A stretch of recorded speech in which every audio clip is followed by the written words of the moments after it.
Este episodio es presentado por Bridge, una empresa de Stripe. Así como el Internet globalizó la información, las stablecoins están haciendo lo mismo con el dinero. Y Bridge, una compañía de Stripe, es la infraestructura que está impulsando este cambio. Construida para tener velocidad, escala y simplicidad, Bridge ayuda a que las empresas envíen, almacenen, acepten y generen stablecoins al instante. Atiende clientes globales sin las complejidades de montar toda la infraestructura cripto. Así, compañías como X, Shopify y RTM están abriendo nuevos mercados, reduciendo costos de FX y moviendo dinero sin fricción en tiempo real. Ya seas una empresa que lleva nómina y quiere usar stablecoins para pagar a proveedores globales, una app de remesas que quiere usar stablecoins para agilizar el movimiento de dinero internacional, un neobanco que ofrece stablecoins como forma de ahorro o un equipo de tesorería que quiere usar stablecoins para cubrir la volatilidad cambiaria en mercados emergentes, Bridge puede ayudarte. Descubre el futuro de la infraestructura financiera global en bridge.xyz. Esto es Arquitectura de los Negocios, un podcast de White Paper donde explicamos a profundidad cómo funciona una industria, qué hay realmente detrás de una empresa, cómo hace dinero. Yo soy Susana Sáenz y te platicaré la historia, las estrategias, las decisiones y estructuras que definen a los negocios que están moviendo al país o que lo hicieron en su momento. Recuerda darle seguir al canal de White Paper y déjanos tus comentarios. Si no has escuchado el episodio 2 de esta serie, que está buenísimo, recuerda que solamente es para suscriptores y lo puedes escuchar en el canal de White Paper Access en Spotify.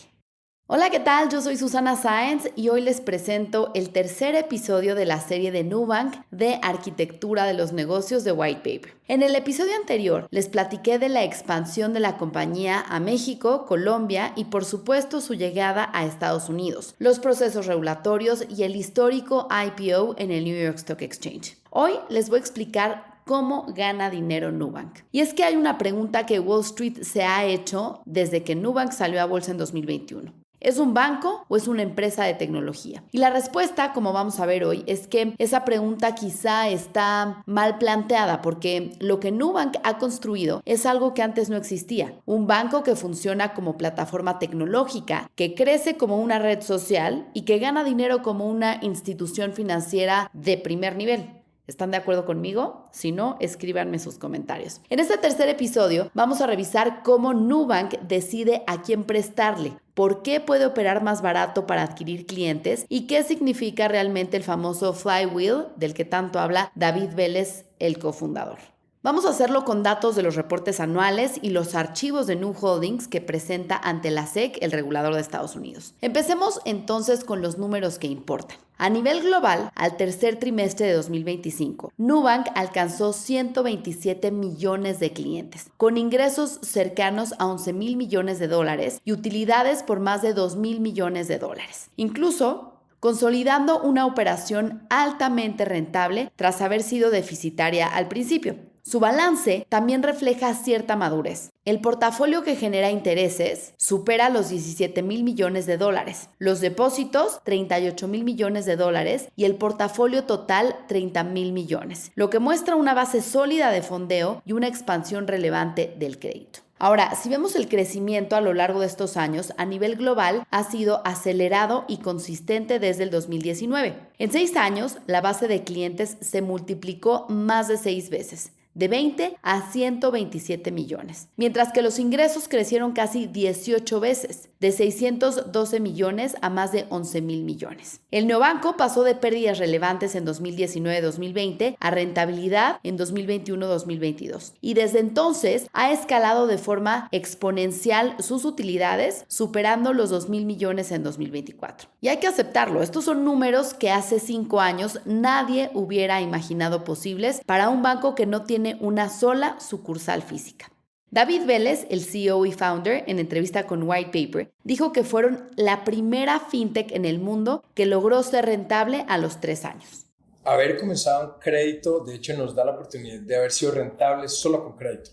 Nosotros fuimos rentables en el tercer año, que es una gran oportunidad, especialmente en el mundo de neobancos o fintechs, donde la rentabilidad no aparece. Entonces, una de las grandes ventajas de empezar con crédito es que, de nuevo, estás en un ambiente que representa el 30% de los profits. Si haces crédito bien, existe mucha rentabilidad y nosotros tal vez somos la única Tal vez la única fintech del mundo que fue rentable en su primer producto a los 3 años. Ahora, el multiproducto viene y de hecho el multiproducto tira rentabilidad, porque lo que pasa es que empezamos a rentabilizar con tarjeta de crédito, pero todos esos earnings los reinvertimos en cuenta, en inversiones, en seguros, en marketplace. Y vamos a multiproducto no necesariamente por rentabilizar, pero aumentar las razones por las que el cliente viene como a nosotros. Su banco principal.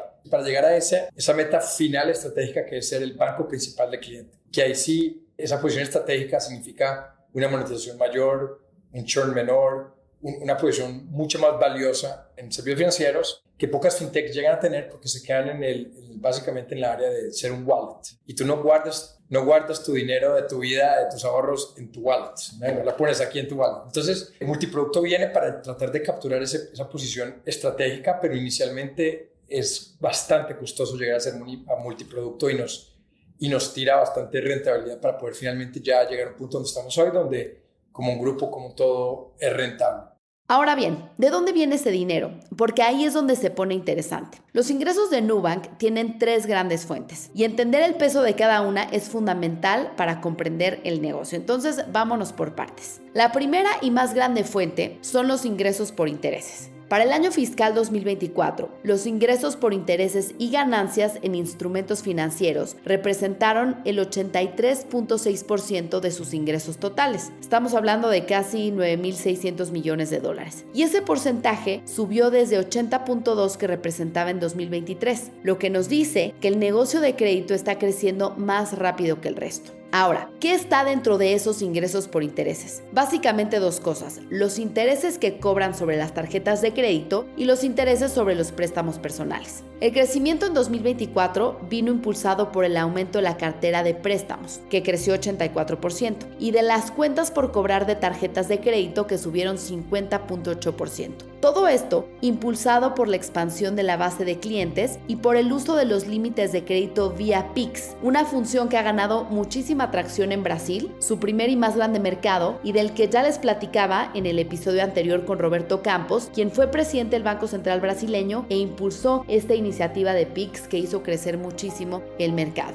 Ahora, la segunda fuente son los ingresos por comisiones. Aquí entra el interchange, la comisión que Nubank recibe cada vez que un cliente paga con su tarjeta en un comercio, más los ingresos por seguros, productos de inversión y otros servicios. Las comisiones, hay que decir que representan alrededor del 15% de los ingresos totales y tienen un margen bruto muy superior al del negocio de crédito, alrededor de 85% en 2025 frente a un 35% del negocio de intereses. Es decir, es una fuente de ingresos con muy poco costo directo. Cada peso de comisión que entra se convierte casi todo en utilidad bruta.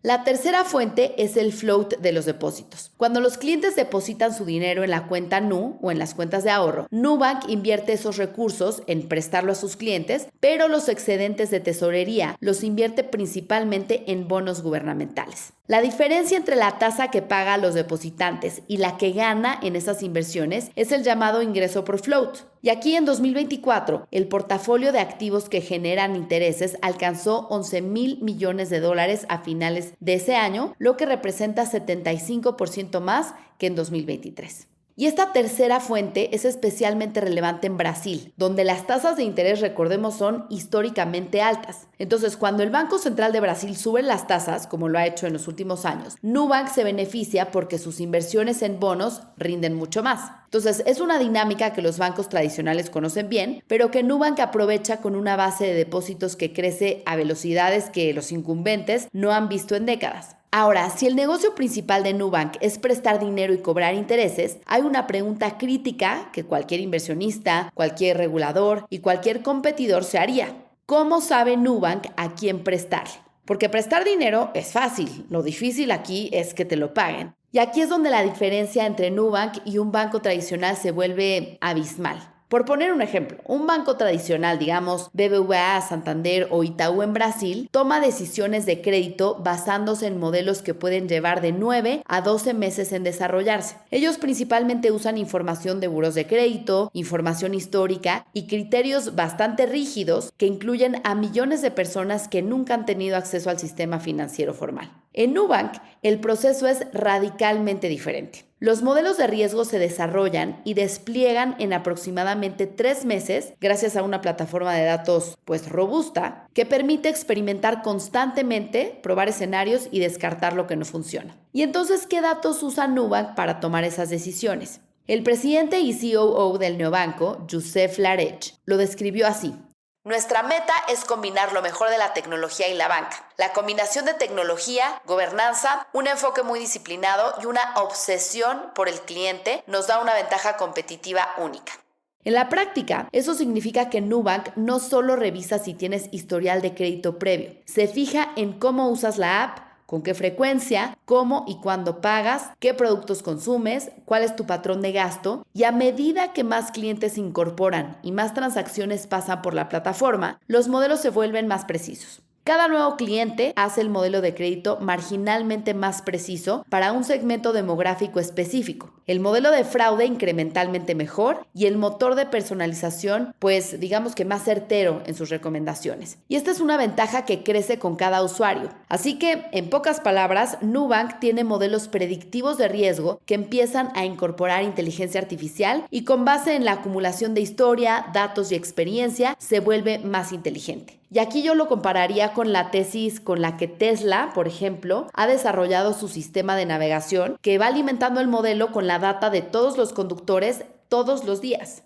Aquí la estrategia de entrada de clientes internamente en Nubank se conoce como Low and Grow. Empiezas con un límite de crédito conservador y a medida que el cliente muestra comportamiento de pago positivo, el límite va creciendo, algo que vemos también en la banca tradicional, ¿no? Pero seguro muchos de los que me escuchan y han probado Nubank se habrán quejado de que son personas con historial crediticio y líneas muy altas preexistentes con otros bancos y al intentar sacar una NU les dieron solo 5,000 pesos de línea de crédito que no les sirven para nada. Y tienen razón, pero no es que Nubank no sepa y haya hecho mal su trabajo, es que su modelo es así. Ellos parten de arrancar low and grow sin importar tu track record anterior o no. El llamado no hit, que es cuando los bancos checan buro de crédito y no hay historial. Ese tipo de usuario es, digamos, la especialidad de la casa. Incluir al crédito a gente que nunca ha tenido crédito formal. Aunque también nos hemos encontrado con casos de gente que les hemos platicado ya en White Paper que no tenía historial crediticio y de pronto les otorgan una línea de crédito de 30,000 pesos. Por otro lado, más del 50% de los clientes en proceso de renegociación están al corriente o con al menos 15 días de atraso, lo que es bueno para el cliente y bueno para Nubank. ¿Y cómo se refleja todo esto en la calidad de la cartera? Los indicadores de mora de Nubank no son perfectos. Ningún banco tiene una cartera sin riesgo, pero son competitivos. En Brasil, por ejemplo, el llamado índice de mora de 90 días o más se situó en torno al 7% a mediados de 2024, en línea con las expectativas de la empresa y con la estacionalidad del mercado brasileño. Lo que sí me llama la atención es que Nubank consistentemente supera el desempeño de la industria en términos de cartera vencida cuando se comparan clientes con características similares, es decir, mismo nivel de ingreso, mismo perfil demográfico. El modelo de datos simplemente filtra mejor el riesgo que los métodos tradicionales. Y esto se debe a que pudieron construir un mejor modelo de riesgo de crédito predictivo que los que les decía, jugadores con sistemas legacy. Y ahora llegamos a la parte que a los analistas de Wall Street les quita un poco el sueño. Las famosas Unit Economics, el costo de adquirir un cliente, el valor que ese cliente genera en el tiempo y la eficiencia con la que opera la plataforma. El costo de adquisición de clientes. Este es quizá el dato más citado cuando se habla del modelo de Nu y con mayor razón porque es extraordinario. El costo de adquisición de clientes se ha mantenido estable en aproximadamente $7, tanto en 2023 como en 2024. Un ligero aumento frente a los $6.5 de 2022, pero aún muy por debajo de los promedios de la industria. Para que se den una idea, adquirir un cliente en un banco tradicional con publicidad en televisión, con sucursales, asesores, formularios, verificaciones manuales, puede costar entre $200 y $300 o más. Nubank lo hace por $7. ¿Escucharon bien? 7 contra 13. Esto es 40 veces más eficiente que la banca tradicional. Y esto es el resultado directo de haber construido el crecimiento sobre el word of mouth o de boca en boca, la recomendación entre amigos y una experiencia de producto tan buena que los propios clientes hacen el trabajo de ventas. Spread the word. Entonces, si el CAC es el costo, el Average Revenue per Active User o ingreso promedio mensual por cliente activo es el ingreso. Y aquí es donde la historia se pone aún mejor. En el cuarto trimestre de 2024, el average revenue per active user promedio de Nubank fue de $10.7 mensuales por cliente activo. Pero los clientes más maduros, aquellos que llevan años con la plataforma, ya generan alrededor de $25 al mes o unos $300 al año. Y esa diferencia entre cliente nuevo y el cliente maduro no es un detalle menor, es la lógica completa del negocio. Un cliente que empieza con una tarjeta de crédito genera poco, pero un cliente que con el tiempo adopta la cuenta de ahorro, los préstamos personales, los seguros, los productos de inversión y que hace que Nubank sea su banco principal, genera 5 veces más. Y es que principalidad, seguro lo han escuchado mucho, es la palabra favorita de los banqueros desde hace un par de años, porque todos quieren lograr que su banco sea el principal con el que transaccionas, porque solo así se vuelve muy rentable, que tengas todo con ese banco. De hecho, de eso platicé hace algunas semanas con Pablo Elec, el CEO de Scotiabank en México. Si quieren escuchar y ver la entrevista completa, lo pueden consultar en el archivo histórico de White Paper. Pero bueno, si el ARPAC es impresionante, el costo de servicio es casi increíble, porque el costo mensual promedio de servir a cada cliente activo se mantiene por debajo del dólar, específicamente $0.8 por cliente al mes en el cuarto trimestre de 2024. O servir un cliente al año les cuesta menos de $10. Y aquí es donde los bancos legacy cojean también, porque imaginen cuál es el costo de administrar tantas sucursales, call centers old school y tantos procesos manuales o semiautomáticos. Así que repitamos este dato para que nos quede muy claro. Nubank sirve a más de 100 millones de clientes gastando menos de $1 al mes por persona, sin sucursales, sin cajeros, sin call centers masivos de agentes que leen guiones. Operaciones automatizadas, soporte con inteligencia artificial que ha reducido tiempos de respuesta 70% y una infraestructura en la nube que escala sin los costos fijos de la banca física. Escuchemos lo que nos dijo David Vélez en entrevista sobre esto. La clave ahí es un costo operacional increíblemente eficiente.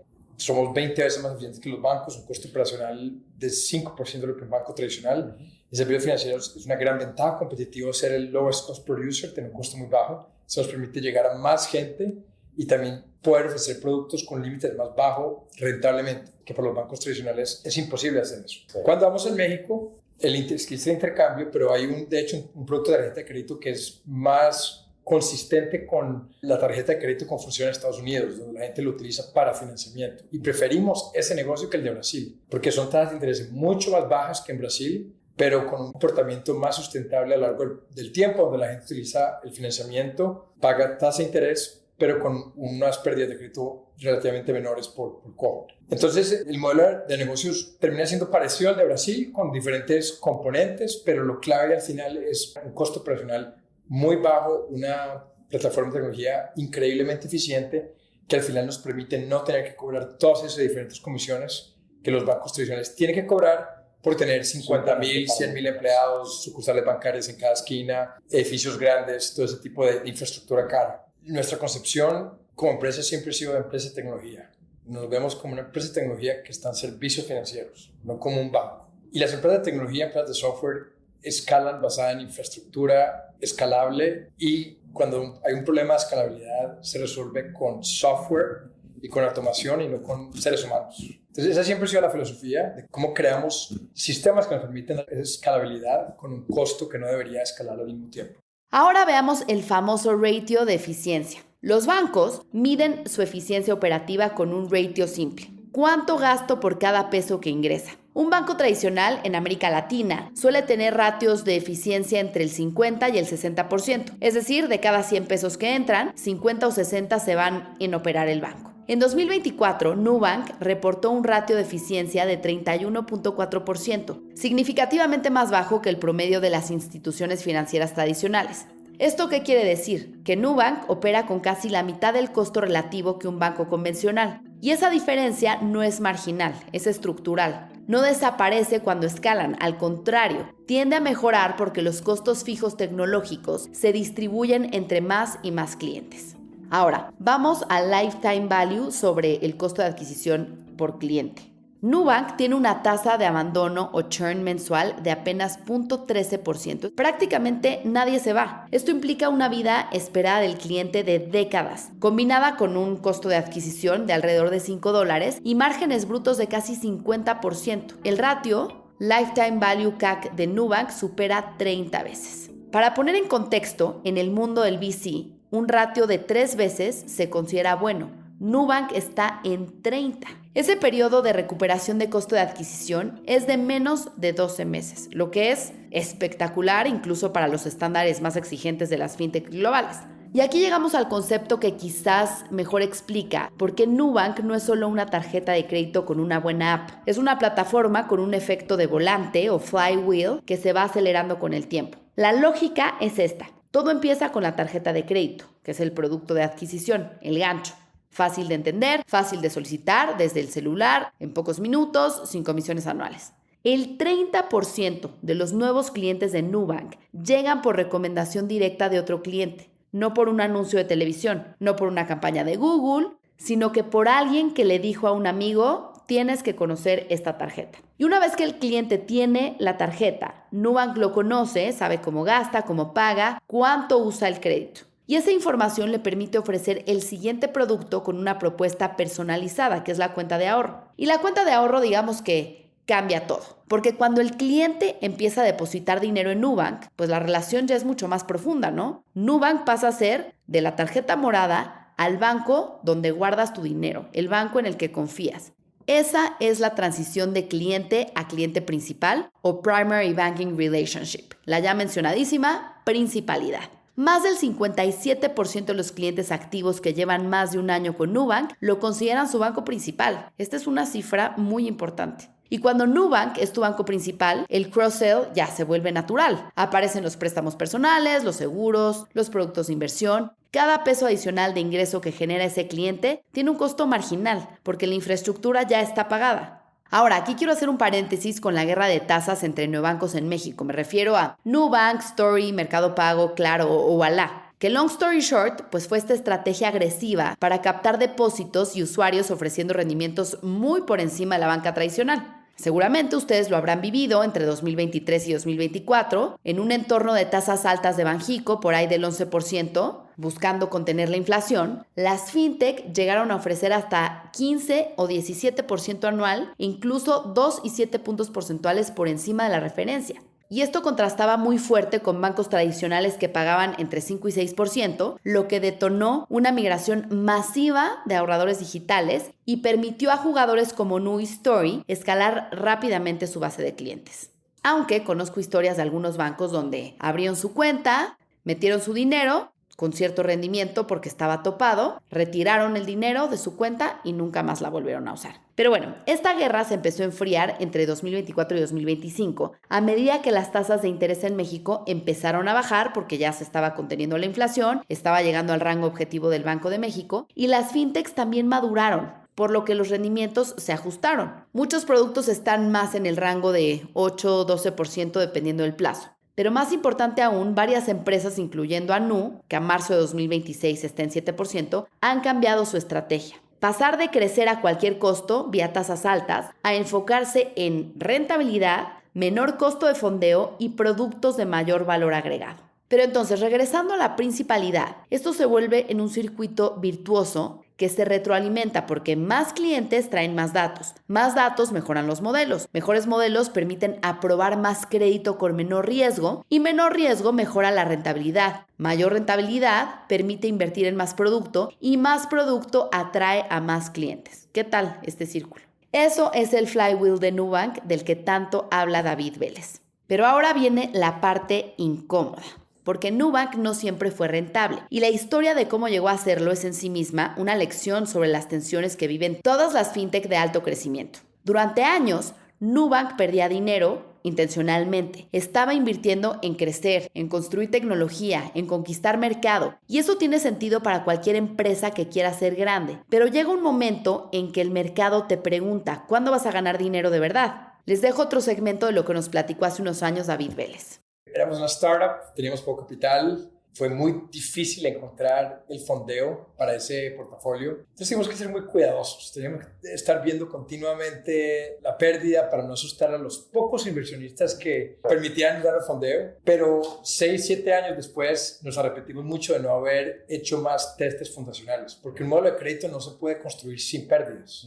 De alguna forma, muchas de las pérdidas de crédito terminan siendo inversión en R&D. Podría ser catalogado como Research and Development o hasta CAPEX. Es el CAPEX de un modelo donde necesitas pérdidas, necesitas mucho test fundacional para poder aprender, si no, tu modelo no aprende. Entonces, cuando lanzamos México, teníamos una infraestructura de datos mucho más sofisticada, modelos ya más sofisticados, pero no quisimos cometer el mismo error. Quisimos aprender más rápido desde el principio. Y ahí venimos con una visión un poco más, de tratar de aprender un poco más rápido haciendo esos testes fundacionales desde el principio. Entonces, para Nubank, ese momento de ser rentable llegó en 2022. El primer trimestre en el que reportó utilidad neta positiva a nivel de la holding fue el primer trimestre de 2023, con más de $141 millones de ganancia, comparado con una pérdida de 45 millones en el mismo trimestre del año anterior. Y esto fue el resultado de que Brasil, el mercado más maduro, empezó a generar suficiente retorno como para absorber las inversiones en México y Colombia.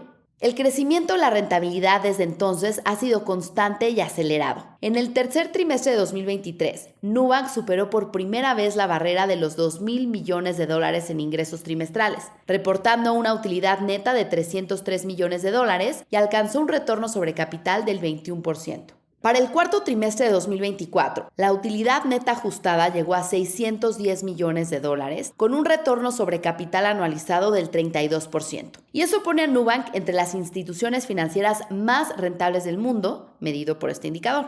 Pero no todo son buenas noticias. Hay tensiones reales que el mercado observa de cerca. La primera es la calidad de cartera en contextos de estrés. Brasil ha tenido años de tasas de interés altísimas. La tasa de referencia local llegó a 13.75% en 2023 y eso presiona a todo sistema financiero y a cualquier economía. Cuando los clientes tienen dificultades para pagar, los índices de morosidad suben. Y Nubank, al atender a muchos clientes de ingresos medios y bajos que históricamente estuvieron excluidos del sistema financiero, tiene una exposición particular a este riesgo. La buena noticia es que sus modelos han mostrado resiliencia. La pregunta que permanece abierta es cómo se comportarán en una recesión severa que todavía no han vivido a escala. La segunda preocupación o tensión es el costo de fondeo en los nuevos mercados. En el cuarto trimestre de 2024, el margen de interés neto de Nubank se contrajo 70 puntos base, atribuido principalmente a la volatilidad cambiaria y a la estrategia de captación de depósitos en México y Colombia, la guerra de tasas que ya les platicaba. Pues eso no le ayudó a nadie más que al consumidor, pero ha sido carísimo para todas las fintechs que entraron a competirle, incluido Nubank.